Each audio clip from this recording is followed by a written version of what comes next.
Welcome to the Banker Lamp. Please enjoy the video. In this video, I will explain how to present a food product.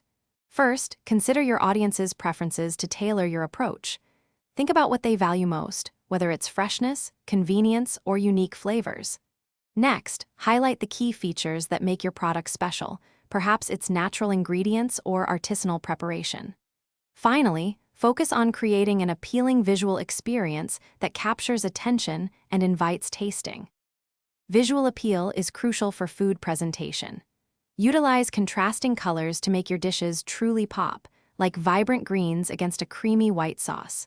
Incorporate varied textures, such as crispy elements alongside soft ones, to add depth and excitement.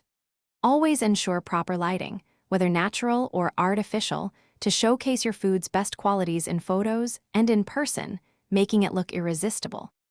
Effective packaging and strong branding significantly impact how your food product is perceived.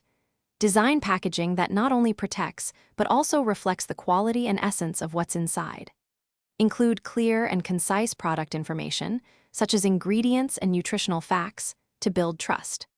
Furthermore, develop a consistent brand story that resonates with your audience, creating a memorable and recognizable identity. Beyond the product itself, storytelling and the overall experience are powerful tools. Share the unique story behind your food product, perhaps its origin or the passion of its creators, to connect with customers on a deeper level. Engage senses beyond just taste, considering aroma, sound, and touch. Ultimately, strive to offer a memorable customer experience that encourages repeat purchases and positive word of mouth, building lasting loyalty. Thanks for watching. If this was helpful, leave a like and consider subscribing. See you next time.